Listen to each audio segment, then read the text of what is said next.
Coast Guard, we are positively in bad shape. A cargo ship capsizes in a winter storm, throwing the crew into freezing waters. It was absolutely undescribably cold. You have about 1 hour until you become unconscious from hypothermia. The ship had sailed through raging seas many times before. Why did this voyage end in disaster? The weather shouldn't have been a problem, so what happened? Investigators now have a deadly mystery to solve. What they discover is shocking. Unbelievable. The Marine Electric was a tragedy that never should have happened.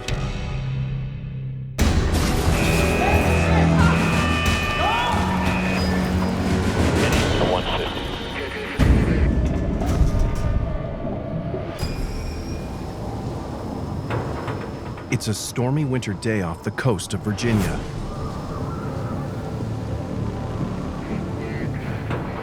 Yeah, copy that. We're on our way. Captain Philip Coral of the bulk carrier Marine Electric is on what should have been a short run up the coast. But he's just received word a nearby ship is in trouble. Fishing vessel Theodora is in distress. We gotta go lend a hand. Roger, Captain.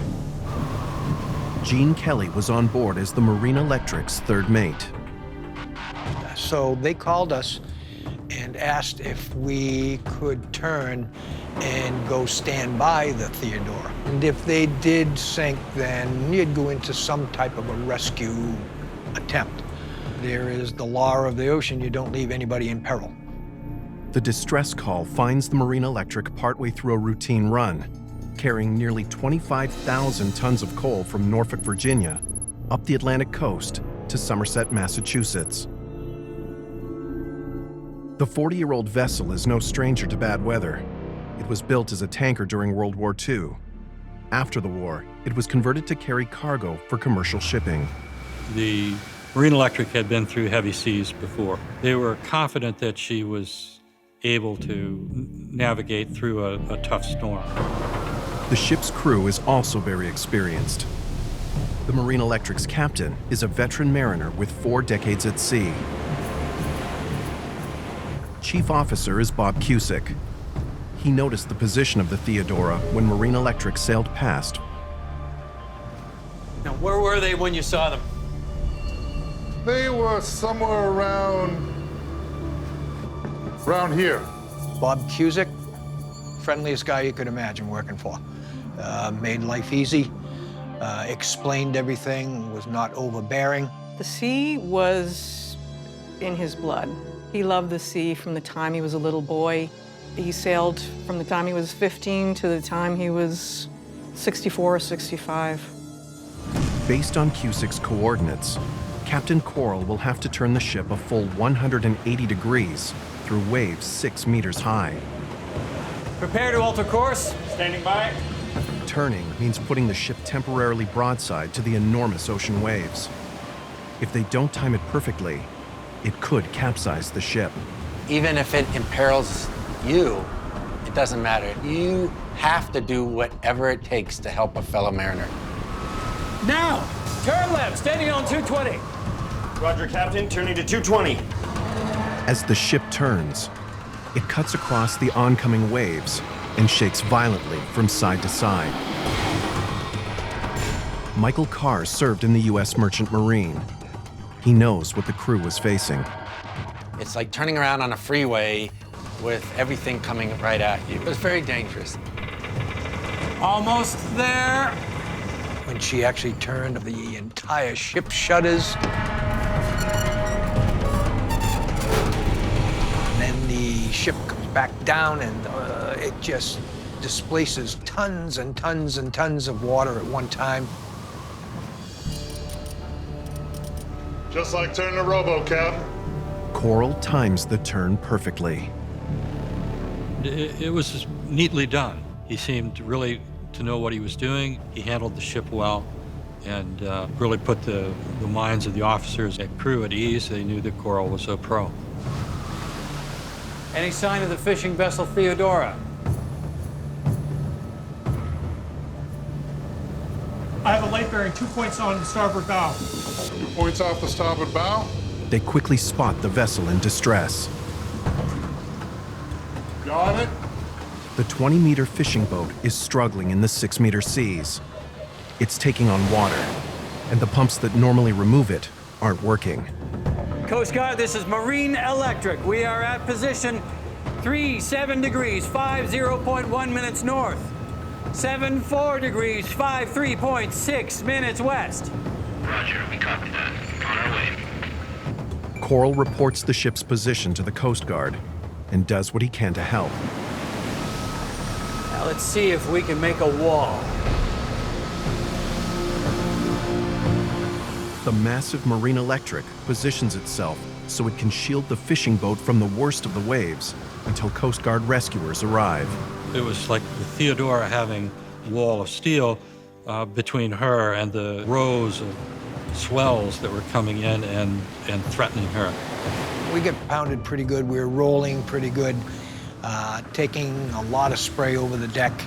But it wasn't long before the Coast Guard helicopter was there, dropped the dewatering pumps on, and they got the dewatering pumps up and running.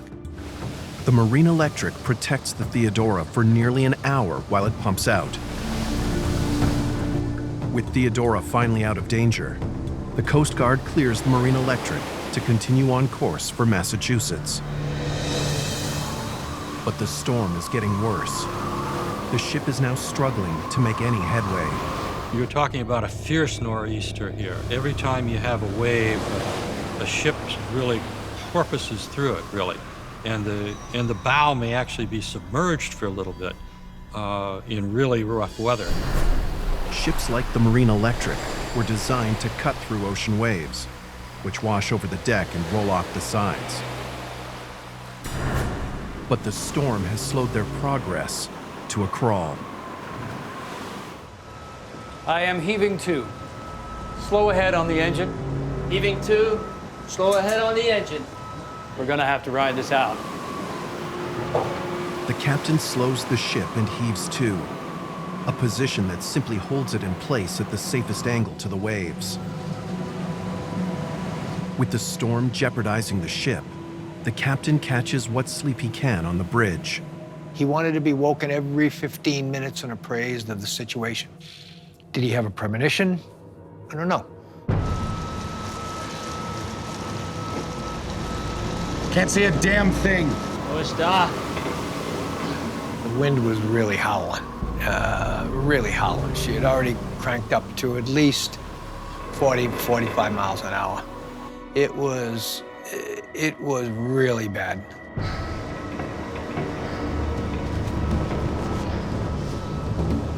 And I went out just to feel the magnitude of the weather. No other reason. I didn't have ships on the radar that I was looking for. I wasn't looking to make a weather report. I just wanted to feel the magnitude of the weather. Quickly, I realized there was no place to stand out there.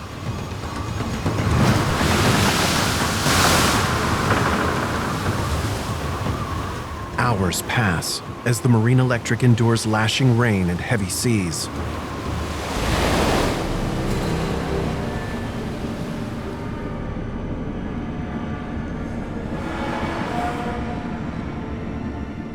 With 6-meter waves tossing the ship, there's little sleep for anyone on board. I remember just staying in the bunk and laying there and maybe dozing here and there for 5 or 10 minutes. It was not a comfortable night. Then, third mate Gene Kelly is startled awake. Somewhere around 1 o'clock that I got a knock on my door. Rise and shine! Captain wants all deck officers on the bridge!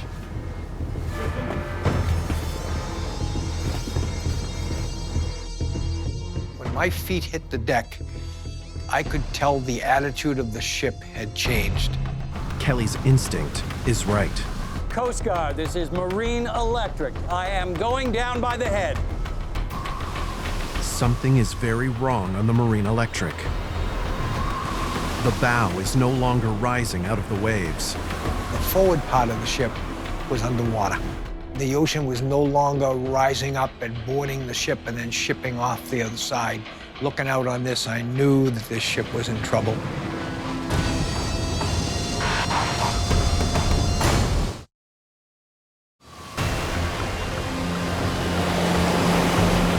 30 miles off the coast of Virginia, the bulk carrier Marine Electric is struggling to stay afloat in a savage winter storm. The ship was now having water board all the way back down the deck. It was almost like a waterfall would look, water just boiling and boiling and boiling. Get your rope down, come on, let's get it undone! 1, 2, come on, 3. The waters of the Atlantic Ocean in February are a frigid 4 degrees Celsius. Everyone hopes they won't actually be forced to abandon ship. Jim it, long! Right, you and me, let's go, we gotta check the other side!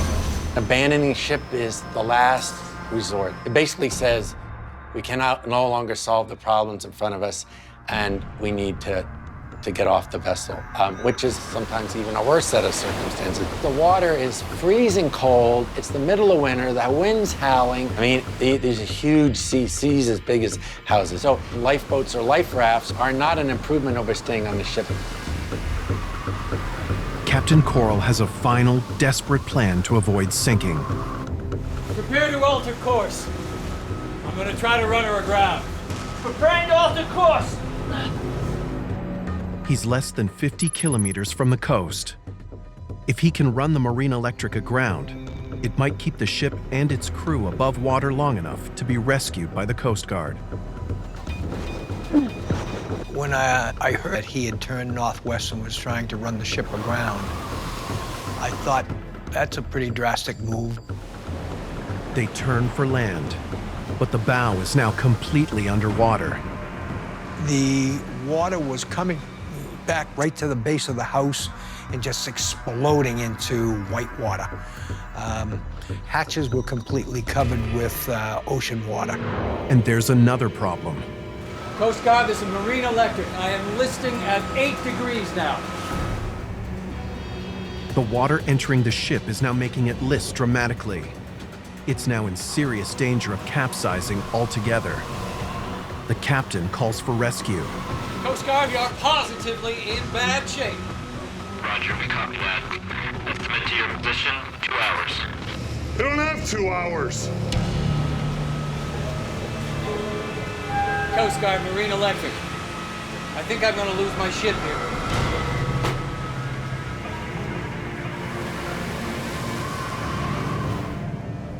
It was at that point that reality really hit home.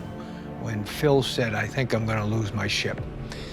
He was matter of fact, he wasn't screeching into the microphone, I'm losing my ship. It was just a statement.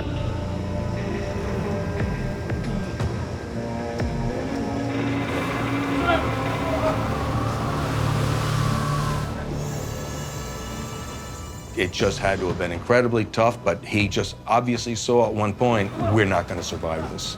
And so you have no choice at that point. Okay, guys, time to go. Sound the alarm. Abandon ship right now. Go! We are abandoning ship right now!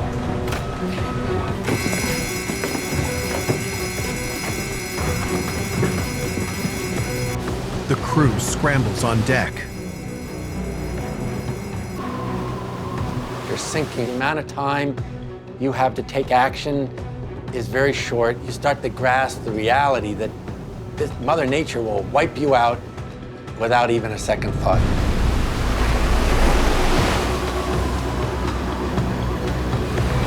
They're trying to board the lifeboat, but the list is swinging it away from the deck. It looked like it could have been the Grand Canyon. There was no way people were going to jump from the ship into that lifeboat. Third mate Gene Kelly knows the ship could turn over at any second, taking the lifeboat along with it. Kelly saw a stack of life rings. And he threw them out into the water, almost as if he were throwing discus. I had a daughter at home, I had a wife, I had 2 dogs, and I had a good life, and I was not gonna get swallowed up by the ocean. Moments later, the massive ship begins turning over. I remember Paul Dewey was reaching over to haul the lifeboat closer to the side of the ship. And it was at that point that I saw Paul reach and tumble over the side.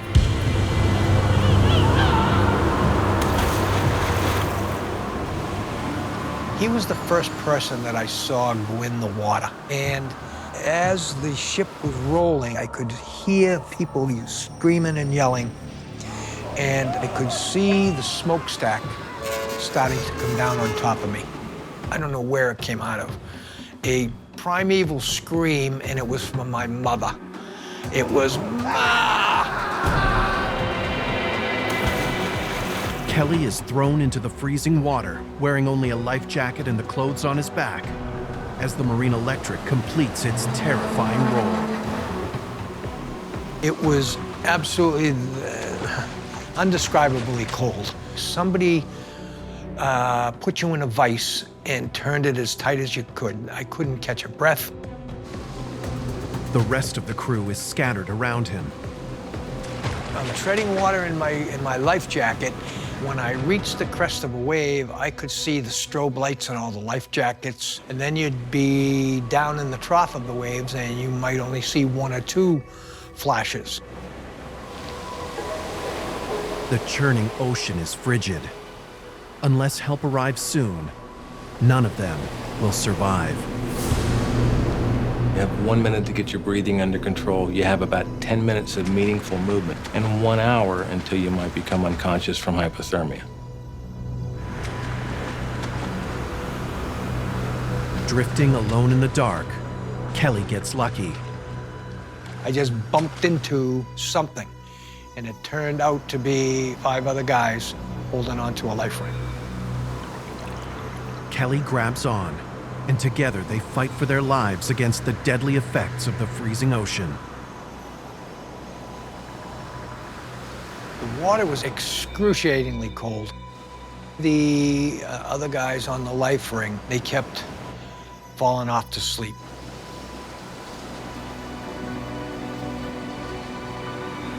I know Richie Roberts was a very quiet death.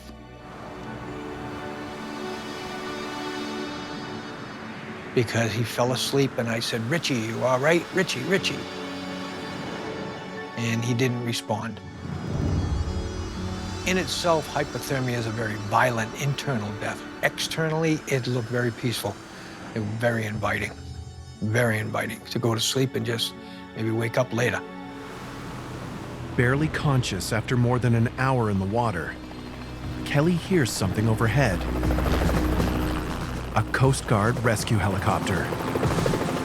It looked like the Angel of Mercy come over. I was able to reach out and grab the flashlight, and I started to maneuver it up into the sky. Hopefully somebody would see it at that point.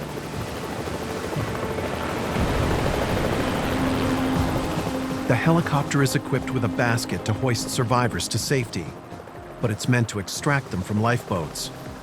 Kelly and almost all of the rest of the crew are in the water. The intense cold has left them unable to grab on and pull themselves into it.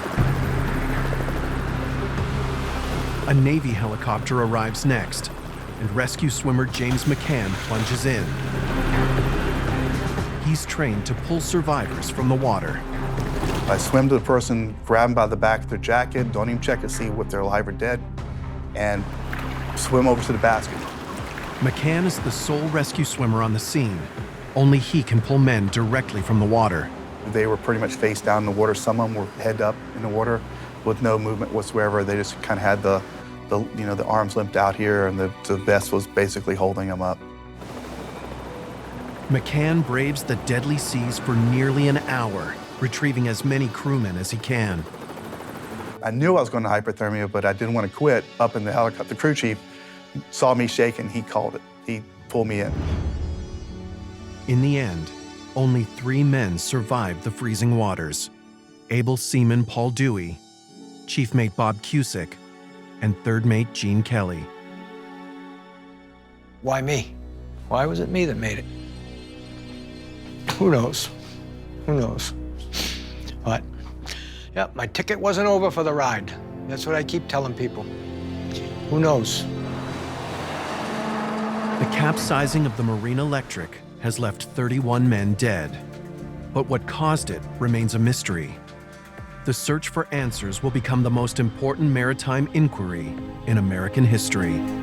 Everything changed because of the Marine Electric.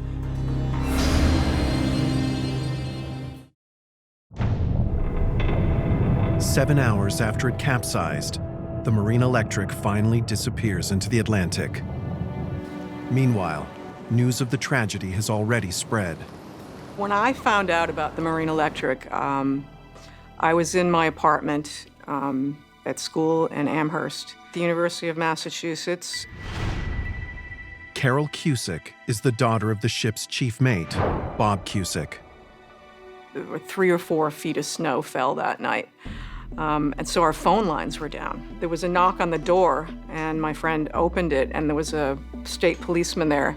And he said, "Carol, your father's one of the survivors." And I said, "Survivors of what?" And he said, "Your father's ship sank." And I just sort of collapsed into my friend's arms and started sobbing. It was a shock.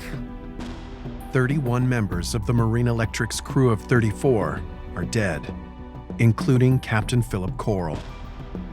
To the maritime community, the shock of the loss of the men, many of whom died of hypothermia in those very cold seas. It was a huge thing. Why did the Marine Electric, a ship that had sailed through rough seas for nearly 40 years, capsize and sink to the bottom of the Atlantic? Look here. Let's see where we are on this. In Portsmouth, Virginia, the U.S. Coast Guard immediately convenes a Marine board to investigate the disaster. Captain Peter Lauritsen is in charge. The Coast Guard has the authority to investigate marine casualties. The Coast Guard office sent investigators out immediately, and so they were gathering information, and they were feeding it to us. Hey, nice to see you again. Hey, welcome aboard. Because of the serious nature of the accident, the National Transportation Safety Board joins the inquiry. If there's more than 6 deaths, they automatically had a responsibility to investigate also. Okay, let's talk about the areas of interest. The weather seems like an obvious factor, but Lauritsen suspects it won't completely explain the disaster. The weather shouldn't have been a problem with a vessel that was operating normally. So, what happened? The inquiry will consider everything from the ship's structural integrity to human error.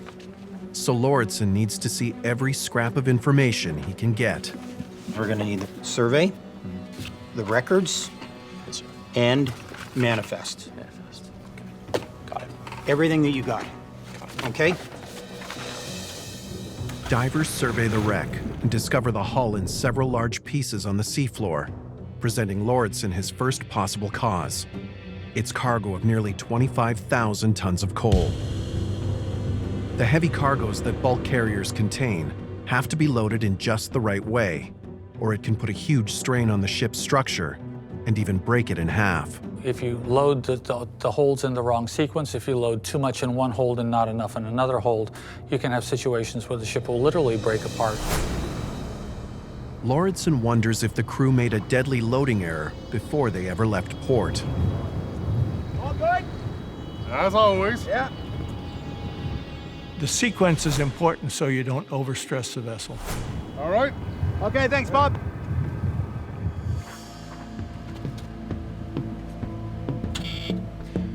Okay, so let's take a look at the loading sequence here, and let's take a look at the weights. Lauritsen checks the crew's loading records, but there's no sign they made any mistakes. Number 2. The cargo wasn't too heavy, and the holds were loaded in the correct order to avoid straining the ship. 1.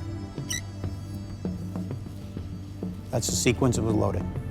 It was a normal loading process, so we know now the vessel was not overstressed beyond the capability of the ship to handle it. Meanwhile, the ship's owner, Marine Transport Lines, goes public with its theory about what went wrong. All accidents You're going to get all sorts of theories. You're going to have all sorts of interests protecting their own interests. Fishing vessel Theodora is in distress. We gotta go lend a hand. Where were they when you saw them? Around here. The company suspects the ship strayed into shallow water and damaged the hull when they diverted to help the Theodora. The theory that the company came up with is that when we went to the Theodora, we got ourselves into too shallow a water and we pounded the bottom.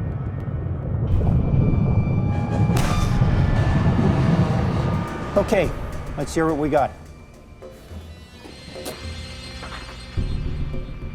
The Coast Guard listens to recordings of the captain's radio calls, relaying the Marine Electric's position during the Theodora rescue to verify if the theory is true. They listen carefully as the captain reports his position.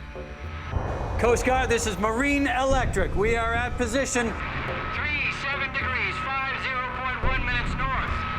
74 degrees. 53.6 minutes west. And then check that position on the navigation chart. 53.6 minutes west. West. There's no sign the captain steered the ship into trouble. They were in good water. The survivors tell the same story. They didn't hear or feel anything indicating they had run aground. Take a hammer and hit the roof of your house, and does a person in the cellar hear it? Sure they do. Had we heard that noise, we would have been searching for any breaches in the hull, flooding, etc. They had solid witnesses that they had their positions marked, they knew where they were, and they didn't hit bottom. Lauritsen and his team will have to find another theory to explain why the Marine Electric went down, taking 31 men along with it.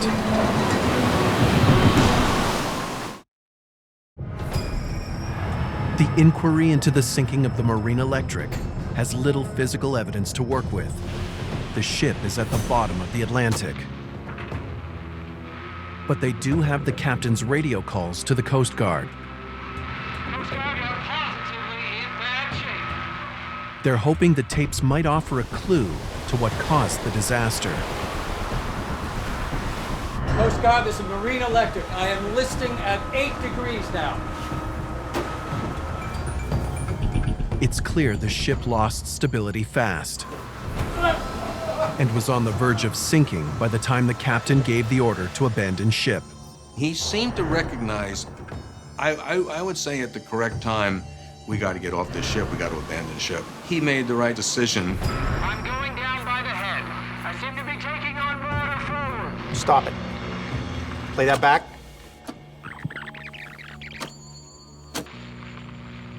I'm going down by the head. I seem to be taking on water forward. Flooding down by the bow. The captain told the Coast Guard he thought he had flooding in the bow. Rise and shine! Captain wants all deck officers on the bridge! If he was right, it would explain the ship sloping toward the bow the way Third Mate Gene Kelly remembers. I'd been on enough ships that my senses told me that there was something different. I could feel the bow was down a bit, so it was noticeable. But what caused the flooding in the first place? At the Marine Board of Investigation hearing, the ship's owners present another shocking explanation. Bulk carriers like the Marine Electric have massive cargo hatches. In their testimony, the company says the crew failed to secure a hatch in the forward part of the ship. Hatches are supposed to be watertight. There's a big difference between watertight versus weathertight. Watertight is water under pressure. Weathertight is just the rain. It's Seamanship 101. If a hatch isn't fastened watertight, the cargo compartment could flood in heavy seas. It might account for the low bow the captain reported before the Marine Electric sank. But one of the survivors, Chief Mate Bob Cusick, was in charge of the loading process, and he knows the crew did nothing wrong. Cusick prepares to testify before the inquiry. He has his own theory about why the Marine Electric went down, and he has no intention of letting his fellow mariners take the blame. There was a great deal of mutual respect. They were a team. A lot of them had been on this ship for a long time, and he always said they were like a band of brothers. But Cusick faces an uphill battle. A maritime board of inquiry, in the old days, they certainly didn't have smiles on their faces. It wasn't a friendly conversation. The chief mate recounts his harrowing story of survival after falling from the deck into the sea along with the crew. He could see the hull of the ship. He actually swam past his cabin window, which was still lit, but now it was underwater, and he peered into his cabin window. And then came up, broke the surface, looked around, and saw nothing. Court sketches capture his story. I kept swimming. I could hear cries. All sorts of groans and cries. And then the miraculous part about it, as you've heard, is my running across the lifeboat. And then I waited and prayed for the daylight to come. All the time I kept yelling out, lifeboat here, come here, lifeboat here. Maybe that someone was there that could come over and I could drag them in. It's an emotional account, but it's only the beginning. Cusick goes on to present a compelling new explanation for the sinking of the Marine Electric. He was an honest man, he was an honorable man, and there's no way that he was going to betray the memories of his shipmates by lying about that ship. Cusick confirms the shipping company's charge that the massive hatches weren't secure, but says the company, not the crew, is to blame. Not all the hatches were 100% secured because some of them just were not mechanically usable. For years, Cusick has kept meticulous records of the ship's slow deterioration and presents them to the inquiry. My father knew that ship inside and out, and he wasn't afraid to tell the truth. Bob knew the ills of the ship. He had lists of shipyard jobs that were not done because of budgetary cuts. The hatches on that ship were old, warped, and cracked, didn't fit properly, were supposed to have been repaired in the last shipyard period, but they were always in bad shape. And Bob had drawings of hatches that needed to be repaired. He had that in his files at home. His testimony drives the inquiry to dig deep into the ship's maintenance history, where they will find one of the shipping industry's darkest secrets. The Marine Electric was a tragedy that never should have happened. Unbelievable.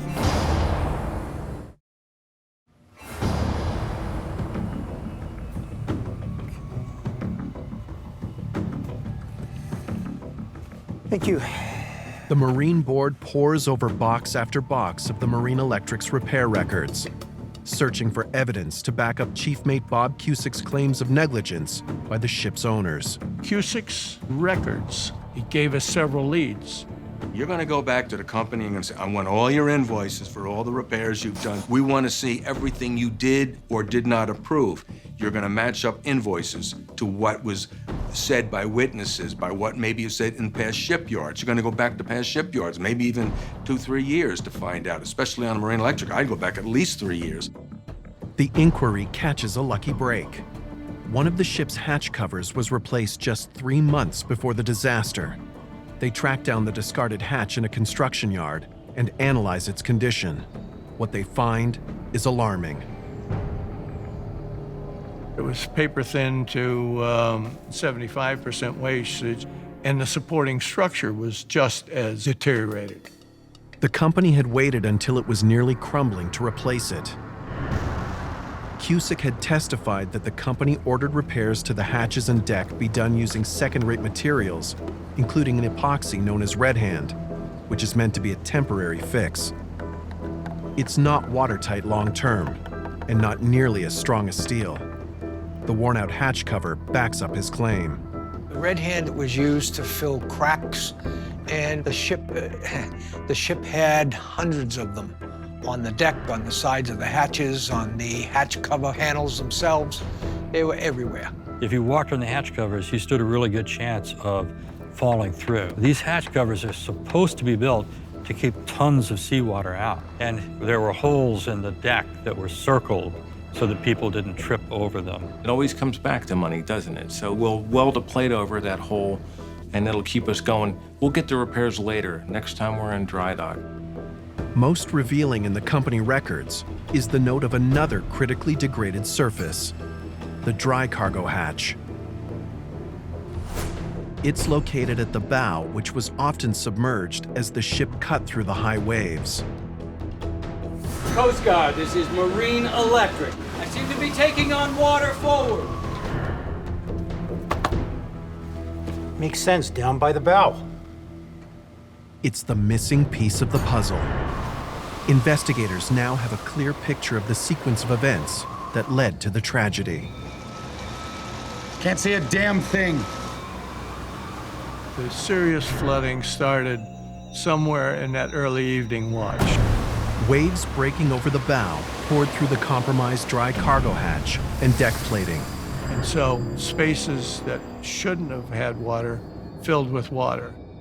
The massive weight of water collecting in the bow then began to drag it down, exposing the enormous hatch covers behind to the raging ocean. The hatch covers started being hit by thousands of tons of water. The waves poured through the degraded hatch covers and began collecting inside the hatches. Coast Guard, I'm going down by the head. The hatches were being completely covered by water. The rapidly flooding ship became more and more unstable and started listing to one side. Once that happened, the vessel was lost. Abandon ship right now! Go! You're abandoning ship right now!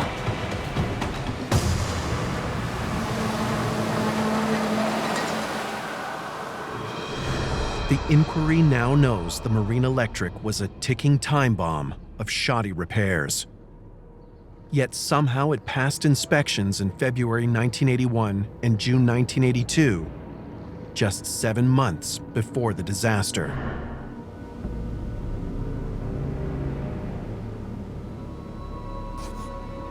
"30 minutes for an inspection? Unbelievable."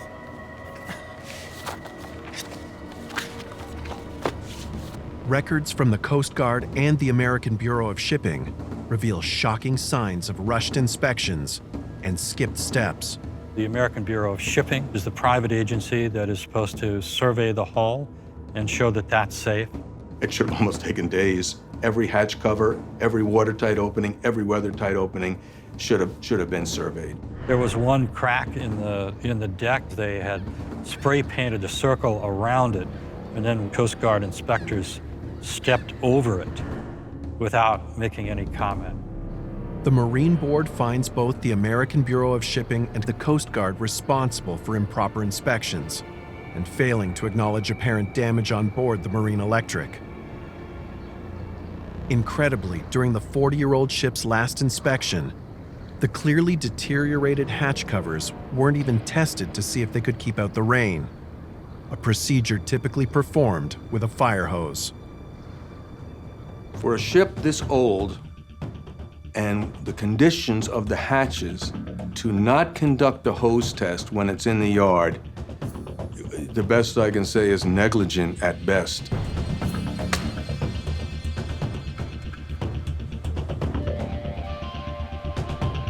Unbelievable.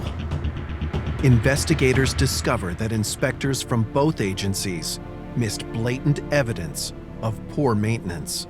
It's just amazing that a ship this age, this condition, did not get the scrutiny from the regulatory agencies that it should have gotten. One of the problems with any sort of regulation is it gets very easy to have your standards slowly drop. The American Bureau of Shipping and the Coast Guard simply got sloppy. But with dozens of other World War II-era bulk carriers still in service, the Coast Guard will need to move fast to prevent a similar tragedy before it happens again. The inquiry into the Marine Electric tragedy not only investigates why the ship capsized, but also asks why the Coast Guard was unable to save more than 3 of the 34 men who went into the water. A Coast Guard helicopter was first on the scene, but But tragically, the chopper and crew weren't equipped for the task. So a Coast Guard crew at this time has a big helicopter that can land on water if the seas are flat enough, and a rescue basket. Those are their tools to get people from in trouble to out of trouble. But during the marine electric disaster, the raging seas made landing impossible, and the frigid water had rendered the survivors helpless. During the marine electric case, the basket went down to people who couldn't climb into it, and now they're just guys in a helicopter turning fuel into noise and watching people not make it. The Coast Guard hovered helplessly for 45 minutes until a Navy helicopter arrived with a rescue swimmer. The Navy had to have rescue swimmers to pick up downed aviators, and here they were being used on professional mariners, and it worked. So the Congress directed that the Coast Guard stand up a rescue swimmer program so people could enter the water and assist victims who couldn't help themselves. In 1984, the year following the tragedy, the Coast Guard established its Rescue Swimmer School based in Elizabeth City, North Carolina. Today, it's the standard by which all other maritime rescue training programs are measured. The facility can create realistic storm conditions, complete with lightning and high waves, to test a trainee's ability to remain calm and focused in rescue situations. Petty Officer John DeSalle is one of the school's instructors. This is a fantastic training facility. We're trying to have the situational awareness, the attention to detail to go out there and deploy alone, because once you leave that helicopter, it's up to you and you only to help. We'll sound off each lap. You understand? The program is physically and mentally grueling. Of the approximately 75 candidates who sign up each year, on average, less than 50% will graduate. Now they look at these kids coming out of here as the Swiss Army knife. They've gone through twice the physical training I went through. They are a honed professional athlete. As of 2017, the Coast Guard estimates its rescue swimmers have saved more than 21,000 lives. It's that motto, so others may live, you know? It's not so I can go home too. It's so others may live. I'm gonna go down there and I'm bringing some people home, or I'm gonna die trying. The Coast Guard's final report on the marine electric disaster brings historic changes to the shipping industry as well. Beginning in 1984, ships are now required to provide an immersion suit for each merchant marine sailing in cold waters. Wearing one can delay the onset of hypothermia by up to 6 hours. I taught ocean survival, and when we would get to the point in the course where we're gonna learn how to use immersion suits, I would always start out by going, okay, I'm gonna tell you a story. I'm gonna tell you a story about the marine electric and all these mariners that died, and the fact that, I was getting emotional, that you guys are lucky because you have immersion suits now, because these guys died and they didn't have them. The Marine Board's recommendations also lead to stricter inspection regulations and greater oversight by the Coast Guard and the American Bureau of Shipping. The Marine Electric was an old bulk carrier that they'd let get away from themselves in terms of maintaining, particularly the hatch covers and the main deck. There was lip service given to safety. There were caps that said Marine Transport Line safety first. But the culture was not like that. The culture was to ignore the holes in the hatches, ignore the holes in the hull. Just one more run, and we're going to have a new ship. But then there was always one more run.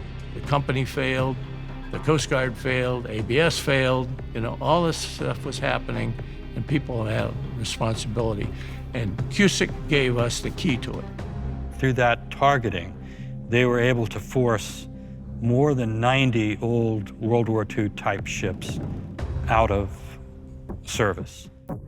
For Bob Cusick, who died in 2013, the sweeping changes brought at least some relief from his painful memories of the disaster. I've often thought about how many lives my father helped to save, and I think knowing that so many of these ships were taken off the seas because of his testimony, I think that did help my father get over some of his survivor's guilt.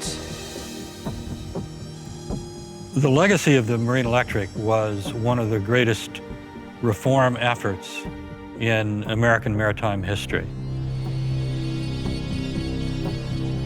We honor the 31 that were lost.